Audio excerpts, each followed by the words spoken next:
Our best export in the state of North Dakota was our youth. When I was doing this project, I actually picked up a USA Today, and there was an article about North Dakota youth going off, getting educated, not being able to come back home, and so they would end up in Minneapolis, Chicago, you name it, not able to come home. In 1984, North Dakota's population stood at 680,000 people.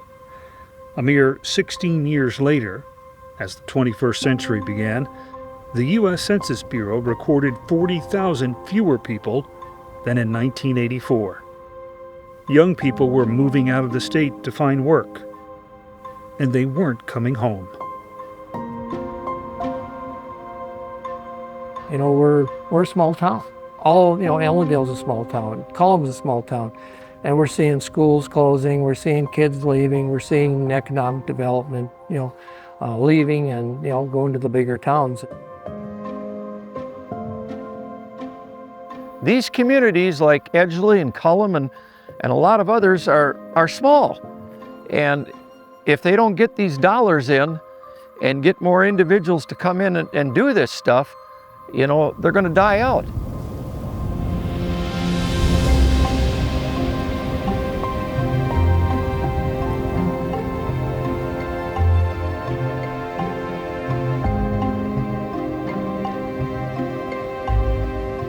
In 2001, Dennis Anderson, a business owner in Edgeley, read an article that would change the course of history in North Dakota, and in some respects, the world.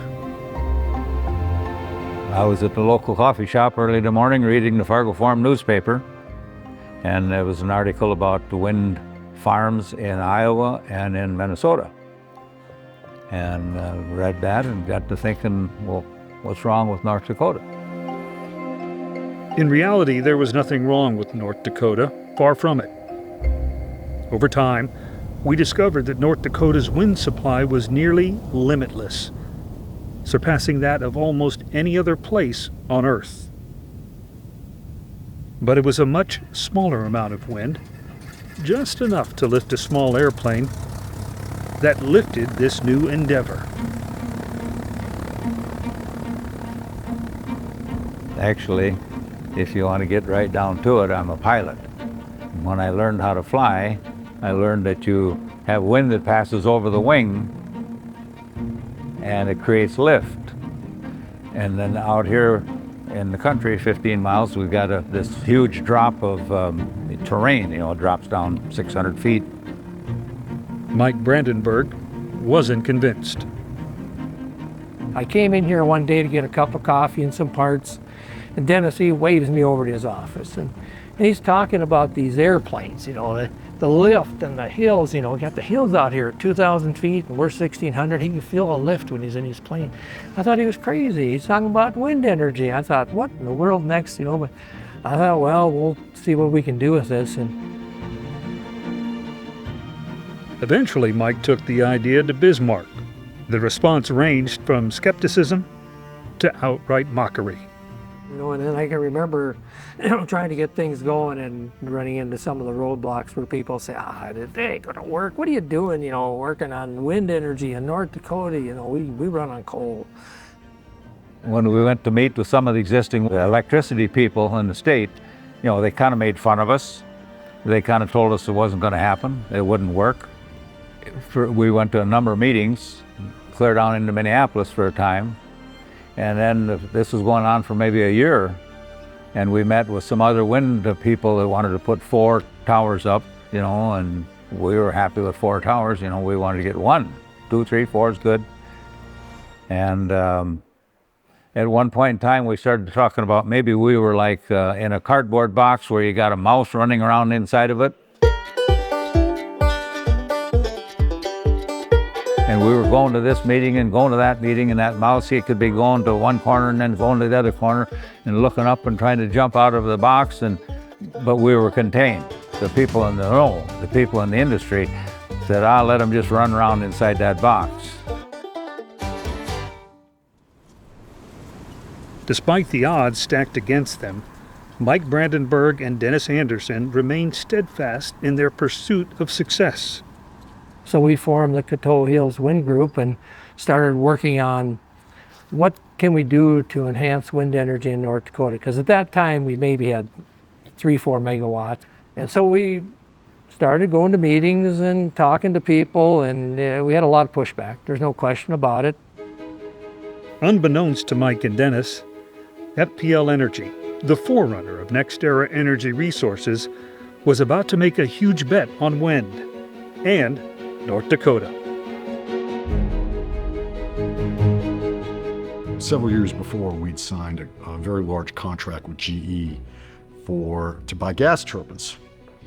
And we'd gotten to gas turbine 36, I think, and the bottom had fallen out of the electric market. It was right post the Enron bankruptcy, and so we made the call to basically switch our gas turbine commitment for a wind turbine commitment. We now all of a sudden owned 1,000 megawatts of wind turbines that we needed to deploy in 2003. At the time, wind energy was on again, off again. 2001, about 2,000 megawatts got built in the whole country, and I think we built about half of it. Remember, now we have 150 or 200,000 megawatts of wind and similar amount of solar. Back then, the whole U.S. market was about 5,000 megawatts total. And we almost thought, well, this ain't gonna happen because, nothing was going on. And we talked about community projects and this and that. Well, then NextEra came to town, our Florida Power and Light at that time. And John DiDonato came to Edgeley, North Dakota, and that was his very first day on the job. And when he came here, we started talking about what we wanted to do. But we noticed a difference with John. NextEra called on John DiDonato to head up the effort to build a wind farm in North Dakota. The only problem was that John didn't know where North Dakota was, or how to build a wind farm. When I got tapped to go to North Dakota, two things came to mind. One is, where is it? And the other one was, what did I do wrong? That would have been probably 2 years before we dedicated, the wind farm. We met him and talked and started establishing a relationship. Do we want to work with him? Can we? Do we trust him? And does he want to work with us, and can he trust us? What's your first memory of North Dakota when you came here? My first memory of North Dakota is getting off an exit and it said no services. We had a landowner meeting in Edgeley, and I met your dad. Yeah. And I met Mike Brandenburg and the whole crew. And it was at that meeting that I realized that the momentum that the project had, this was actually going to happen. I needed to do my best to get out of the way because all I could do is mess it up. John was right. There was a buzz about this new opportunity for the township, the county, and the state. And the turnout at the first town hall to discuss the wind project was historic.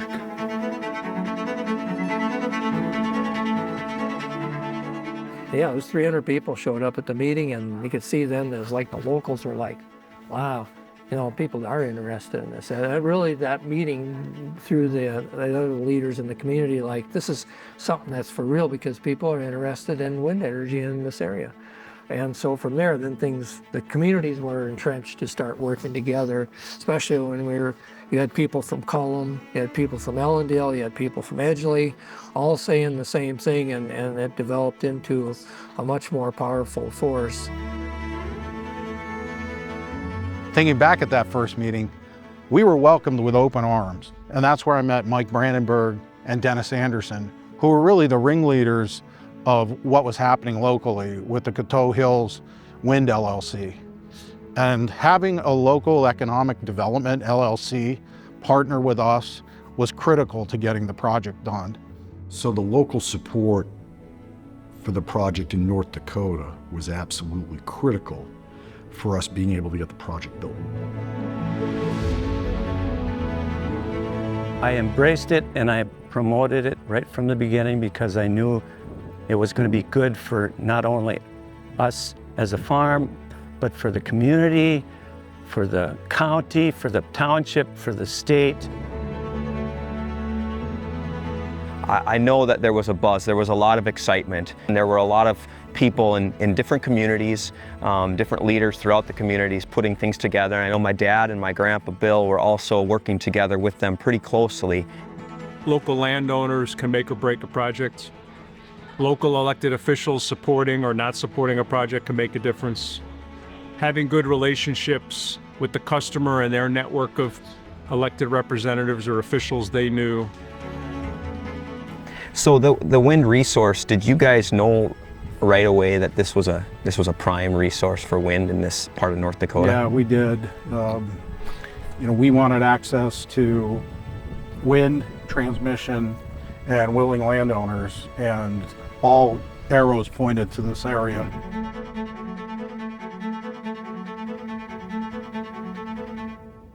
We met with a lot of other people, good people that, had good intentions and trying to do something, and trying to get a project here and trying to get a project there. And, and then you find out later, well, it's not just to be able to put up the wind farm and make a cash flow. You've got to take care of the substation upgrades. You got to take care of the interconnections. You got to take care of, it's not just in North Dakota, it's interconnections in Minnesota and Nebraska and South Dakota and all around. There's upgrades that have to be done. And what we found out is that those people couldn't handle the cost of those upgrades where, NextEra could. Despite receiving significant backing from landowners, public officials, and the community, as well as having the support of John DiDonato and the resources of NextEra Energy, there were still doubts about whether a wind farm would ever come to fruition. It was a group effort. It was everybody working together. It was a group effort for sure. You saved us. And we thought we were dead in the water. And then you guys showed up. Mike, getting the laws changed at the legislature story, we were a competitive state, and Mellondale and Cullum and Edgeley getting together, it's a community story. You wait for this to happen, you wait for it to happen, and wait for it to happen, and you think, never going to happen, and all of a sudden you get a phone call, and that's what happens. These guys call and say, well, we're ready to move now, let's go.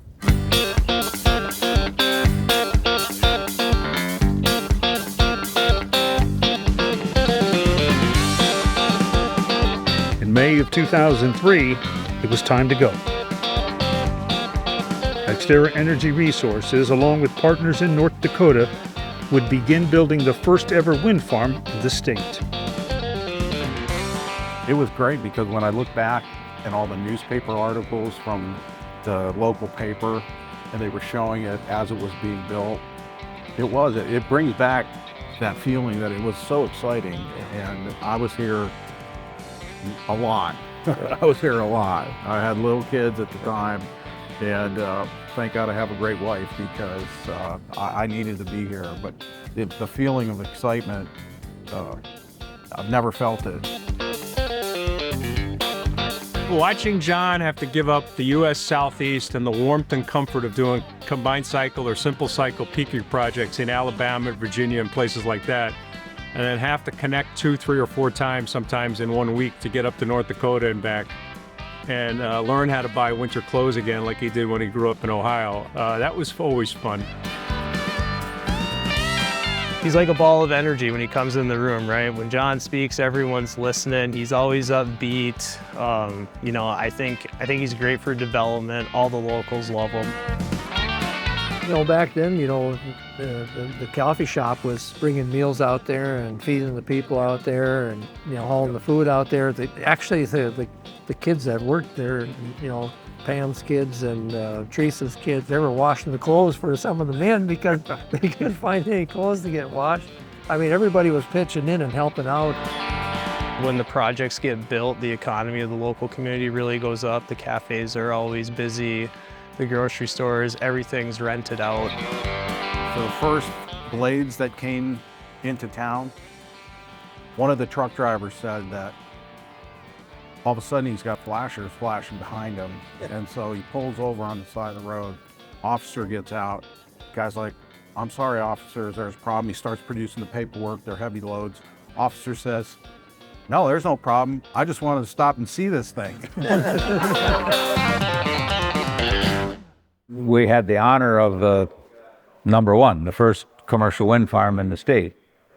And they said, "No, it won't happen." Well, it did happen, and it was up and running. We had the lieutenant governor. The lieutenant governor came out to the dedication the day that FPL put on the banquet for everybody. And then they got in the school buses and drove out to the wind farm. And Jack Dalrymple, the lieutenant governor, he hadn't been a big supporter up to that time. And I remember our banker, Scott Tewksbury, was with him at the dinner table. They sat together at the school bus, went out to the site, and he stepped out of the bus and he looked up 250 feet in the air, and his words, 2 words, "My God."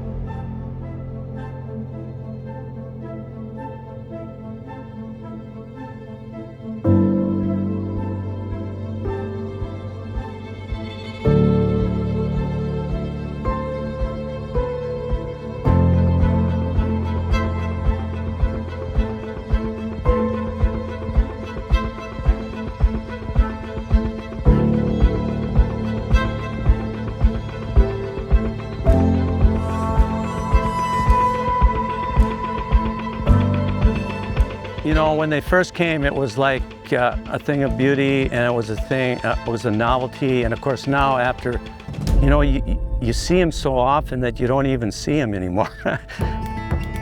I remember the groundbreaking and the ribbon cutting, and those were the only 2 times that the senior executives came up, and it was dead still. I thought, they must actually think we don't know what we're doing. Oh, one of the few times, yeah. Yeah, one of the few times. Never dead still. But that was a blessing too, because we needed nice weather. We did the ribbon cutting in October. It can be, as you know, really cold here. So first of all, it's the Saudi Arabia of wind. There is more wind in North Dakota, in terms of energy value, than there is, I think, in any other state in the country. And so it's a terrific place to put wind farms, number one. Number two, it's a terrific place to do business. North Dakota is a very pro-business state. The whole state welcomed us with open arms. And as a result, we've invested billions and billions of dollars there. And it is a super important part of the NextEra portfolio, and has been a very important part of the success of the company. It was a great success for NextEra, but it would be an even greater success for the people of North Dakota. It was a leading project, not only economically, but in economic impact to that community. Remember, North Dakota is about 700,000 people, and we're investing at the time about $100 million. Later on, we would go on to invest billions of dollars in North Dakota and become one of the largest investors outside the oil and gas business in the whole state of North Dakota, and probably still are today. The wind farm project that NextEra has done here has impacted the community in a variety of ways. Probably the biggest thing that happened was the decision of our community to build a new school. So we're sitting in the commons area of the addition, which is a new high school and gym. The difference in that this facility has made for our school day is it's difficult to even describe how different it is, because our old high school was across town, and so we daily bus kids from this building over to the old high school for music and PE, which you can see PE going on behind me right now. We would have to take kids over in a bus to do that. And then the opposite direction, we brought high school students over here because our lunch room was here. Now our kids walk down the hall and they go to PE. They walk down the hall and they go to music. They walk down the hall and come to the commons to eat lunch. It's just been a very positive change for our school. We farm around like 9 towers, and we have for the last 20 years. And I can tell you that it's been an experience that I don't mind a bit. We've been able to, the roads coming into the towers have been a help for us as a farm to bring product out of the field, to bring things into the field. The wind farms have done more than simply help capture renewable energy. They've provided opportunities for farmers to care for the land in a sustainable way. The land base is our primary resource. If the land doesn't produce, if the land is not productive and it's not healthy, then the business of farming, the life of farming is not possible. So as farmers, I've often heard it say the farmers are the first environmentalists. They're the first, they're the conservationists. They're the ones that it matters to most. And so we do care deeply about the land, caring for it, stewarding it in the best way possible. Projects like this, in my mind, just open the door for a plethora of different avenues and potential revenue sources. As a farmer, we can provide with the space. We can provide the wind, in a sense, and I think it opens the door for unlimited opportunities for our farm. Maybe I won't see it in my lifetime. I'm in the Social Security range, and but I think of the future, and I've got 7 grandkids. And I'm hoping that this farm stays within the family and thinking into the future and for future generations. Future generations now have a future in North Dakota. I think the most beneficial thing that NextEra has been able to do for this community is to provide an opportunity for people to get good paying jobs in the local area. Their kids are coming back. I mean, for me personally, it's just all the careers. I have a lot of friends who have, I've either followed them into the career or they have now since followed me into the career. And, more and more common here, you're talking to people who see this as a real job, and it's bringing jobs to these smaller towns. I am more of a manual labor guy. I'm not an office guy, so I get to be outside pretty much every day, work with my hands, learning something new pretty much every day, just troubleshooting, spending more time with my family and my job. When I saw this, it was taking me back out of kind of like an office and a customer role back into what I actually like to do and work with my hands. And I just thought it was a good fit. It's only 20 miles from my home. I'm home every night with my wife and kids. I felt like I was doing for these kids what somebody couldn't do for me. To be able to see these young people be able to come back home and have really good paying jobs with a company like NextEra, who's got great benefits, and to be able to make a home back where they were raised. That was so important.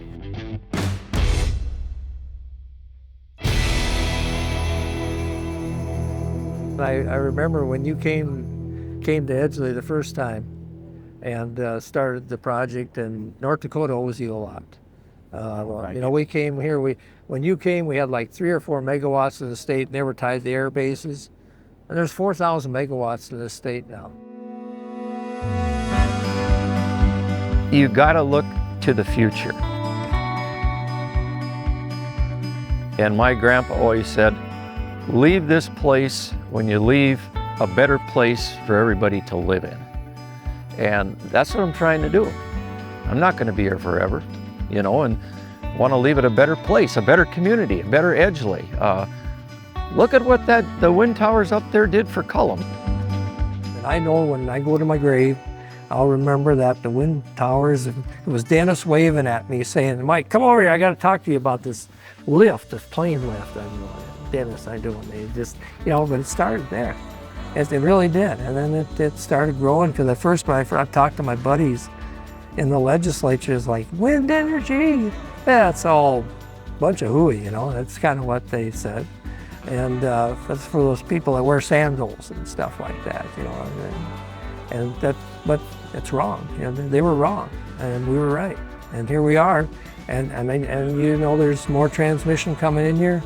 I see that in the future that we're going to see a lot more wind energy, and not only wind, but solar, battery storage. It's all part of the mix of energy that the new customer wants. And coal too will be there. The coal will be there as base load, but the expansion energy is going to come in the forms of renewable, because that's what the customers want. What I've learned in business here for 60 years being there, when you have difficulties, and you will have difficulties if you're dealing with a lot of people, a large group of people, you make commitments, and for some reason something doesn't quite work out, but you work back with the customer and you get it worked out. And whenever those little difficulties come up, I like to say to the fella, in my case I'm dealing with farmers, if you had it to do over again, would you do it the same way? And generally speaking, if they say yes, you know darn well that you solved the problem and took care of the customer. Well, I took that same philosophy and gone back to the people that got turbines on their land from FPL in this project that we're talking about here, the first one in North Dakota. If you had it to do over again, would you do it the same way? Or do you wish you never had gotten into it? And to a man, I've never found one that said, oh, I wish I'd have never done it.